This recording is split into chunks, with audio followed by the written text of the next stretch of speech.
کہ حضرت یوسف علیہ السلام کے زمانے میں جب قحط پڑا تو انہوں نے ایک قانون بنا دیا کہ بھئی جو بندہ بھی گندم خریدنے والا آئے تو بھئی یہ ریٹ ہے، تم پیسے لے لو اور گندم دے دو، اور جو بندہ آ کر کہے جی میرے پاس پیسے نہیں، مجھے گندم چاہیے، مجھے اسپیشل فیور چاہیے، میں محتاج ہوں، میں مستحق ہوں، تو حضرت یوسف علیہ السلام نے فرمایا اسے میرے پاس بھیج دینا، میں خود دیکھوں گا کہ کتنا دینا ہے۔ چنانچہ وہ جو گندم دینے کے اوپر لوگ لگے ہوئے تھے نا، ان کے پاس ایک نوجوان آیا، اٹھتی جوانی، اس نے گندم مانگی، انہوں نے دے دی، کہنے لگا نہیں مجھے تو زیادہ چاہیے۔ ان کا بھئی اگر آپ کو زیادہ چاہیے نا، وہ یوسف علیہ السلام کے پاس جاؤ، ان کے اختیار میں ہے، وہ جس کو جتنی چاہیں گندم دے دیں، جس کو جتنی چاہیں گندم دے دیں۔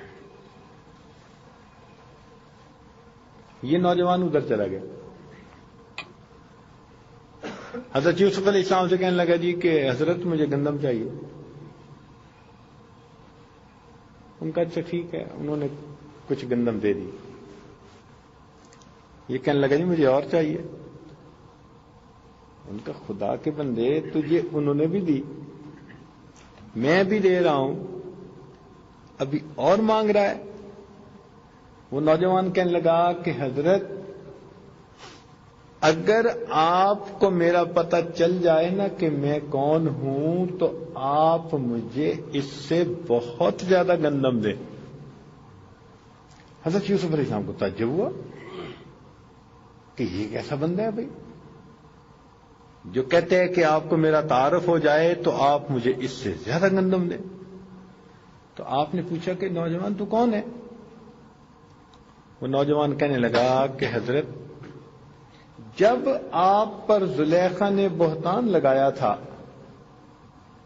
بد کرداری کا، اس وقت جس بچے نے آپ کی پاک دامنی کی گواہی دی تھی وہ بچہ میں ہوں، اب بڑا ہو کے جوان ہو گیا۔ او حضرت یوسف علیہ السلام نے جب یہ سنا تو اتنا پیارا لگا وہ بچہ، اس نے بچپن میں پاک دامنی کی گواہی دی تھی۔ اس نوجوان کو سینے سے لگایا، پیار دیا، خوب دل کھول کے گندم دی، بلکہ اپنے لوگوں کو کہا کہ اس کو گھر پہنچا کے آؤ، لد بھی دے لدیندڑ بھی دے۔ بادشاہ ایسے ہی دیتے ہیں نا، پھر جب دیتے ہیں تو گندم بھی دیتے ہیں تو گندم کی سواریاں بھی دیتے ہیں، بادشاہوں کی دین ہوتی ہے۔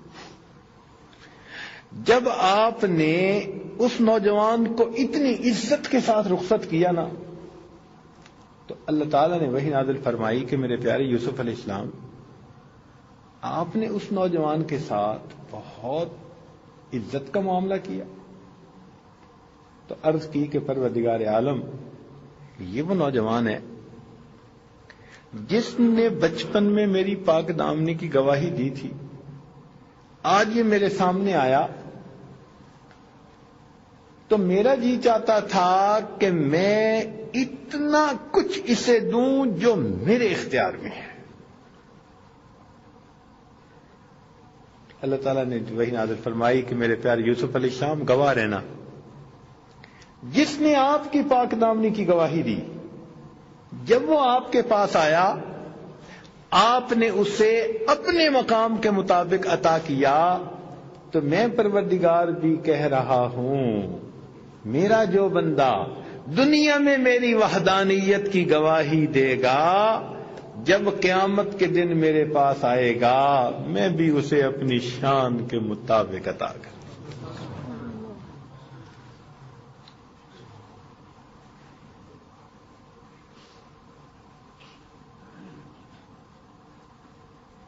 ایک مرتبہ ہارون رشید اپنے نہ کسی ضروری کام میں بیٹھا ہوا تھا،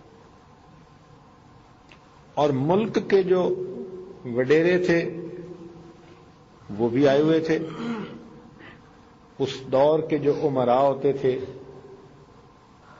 اس دور کے جو پارلیمنٹ ممبر ہوتے تھے، وہ بھی اس کے پاس بیٹھے، اور کوئی بہت ہی قومی یعنی سطح کا مسئلہ تھا. بہت سوچ رہے تھے، فکر مند تھے اس مسئلے کا کیا حل کریں، کیا کریں.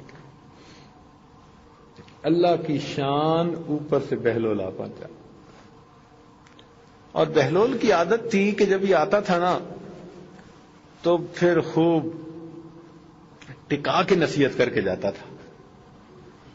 تو بہلول نے آتے ہی کہا السلام علیکم. وعلیکم السلام. پھر شروع ہو گیا، بادشاہ سلامت، کسی پہ ظلم نہ کرنا، حق نہ مارنا کسی کا، ایسا نہ ہو قیامت کے دن کوئی آپ کا گلا پکڑ لے، گریبان پکڑ لے، اور تم یہ نہ کرنا، اور اللہ سے غافل نہ ہونا، اور آخرت کو نہ بھولنا. اس نے تو جی ٹکا کے ڈانٹ پھیلائی نا بادشاہ کو. اب بادشاہ اکیلا ہوتا اور ڈانٹ سن لیتا تو خیر تھی، کسی کے سامنے سننا تو بڑی مشکل ہوتی ہے،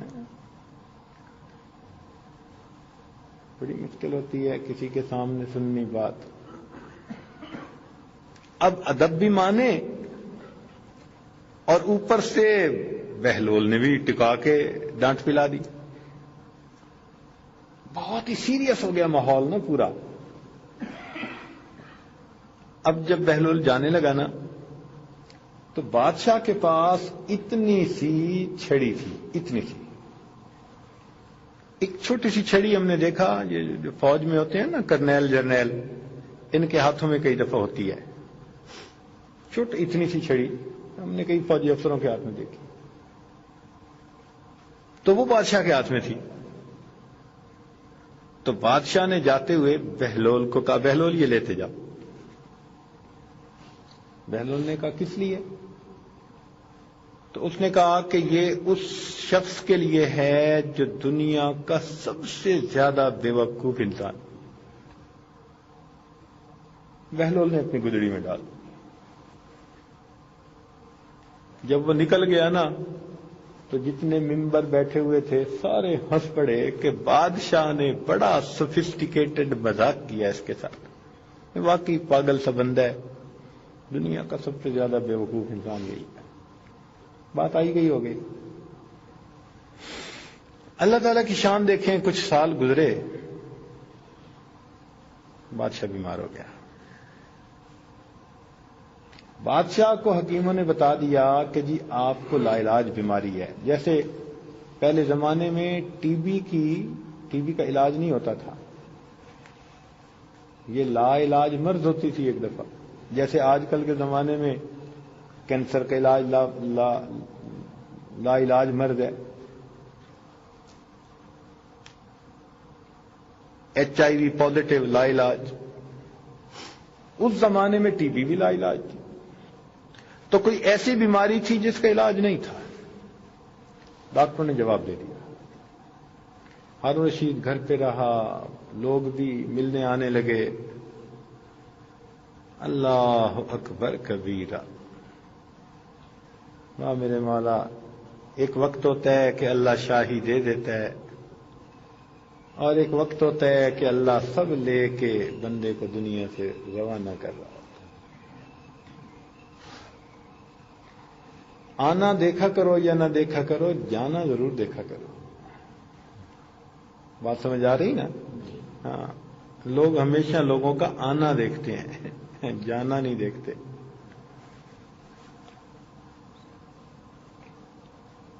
کچھ مہینے گزر گئے. ایک دن بہلول بھی آ گیا. بہلول نے پوچھا کہ بادشاہ سلامت کیا حال ہے؟ بادشاہ نے کہا کہ بس میں بیمار ہوں، لا علاج مرض ہے، کمزور ہوتا جا رہا ہوں، لگتا ہے میرا اگلا سفر قریب ہے. جب اس نے اگلے سفر کا نام لیا نا تو بہلول نے پوائنٹ پک کر لیا.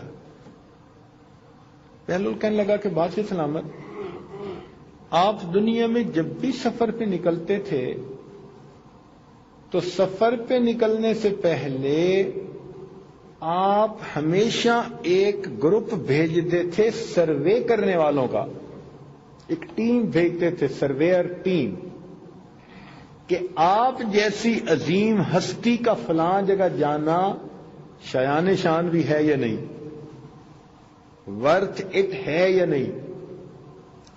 جب وہ وہاں سے رپورٹ دے دیتے کہ ہاں بادشاہ سلامت آپ بے شک جائیں وہاں، تو پھر آپ ایک اور ٹیم بھیجتے جس میں ہینڈی مین ہوتے، کاریگر ہوتے، وہ وہاں جا کر یوٹیلیٹیز کا خیال کرتے، بجلی، پانی، گیس، یہ وہ جو ہوتی تھی اس زمانے میں، ہر چیز کو بحال کرتے۔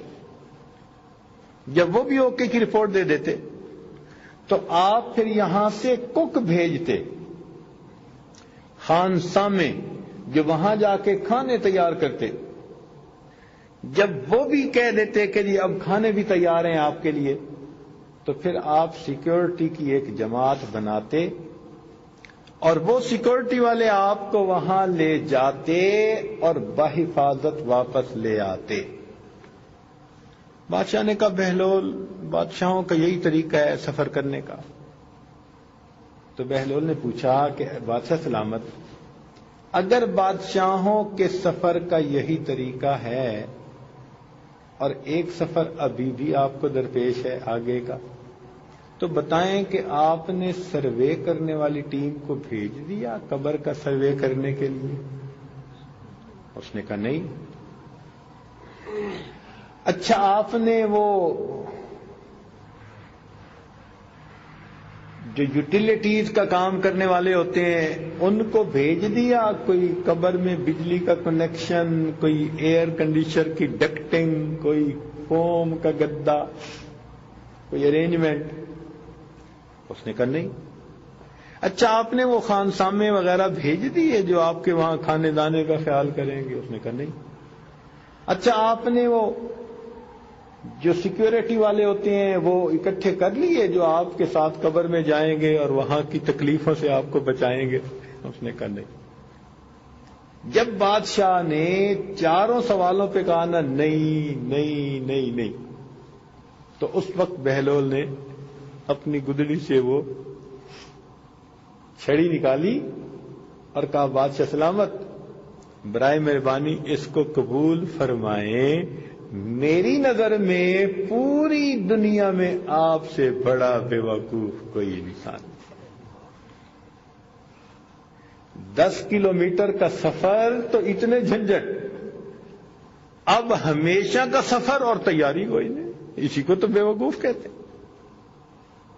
تو عزیز طلباء بات تو ایسی ہے نا، ہم نے اس دنیا میں 150 سال رہنے ہیں تو کتنے جھنجٹ اس دنیا کے لیے پھرتے ہیں،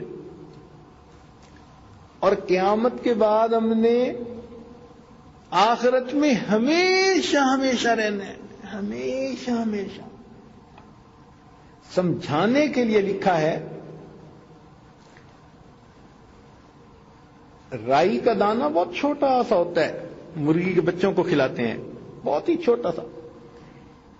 اگر زمین اور آسمان کے درمیان جتنا خلا ہے یہ رائی کے دانوں سے بھر دیا جائے، ٹوٹل کروڑوں میل کا فاصلہ، اربوں میل کا فاصلہ، یہ سارا اگر رائی کے دانوں سے بھر دیا جائے، ایک پرندہ 1000 سال کے بعد ایک دانہ کھائے، پھر 1000 سال کے بعد دوسرا دانہ کھائے، پھر 1000 سال کے بعد تیسرا دانہ کھائے، ایک وقت آئے گا یہ زمین و آسمان کے درمیان خلا کے سب دانے ختم ہو جائیں گے، آخرت کی زندگی کبھی ختم نہیں۔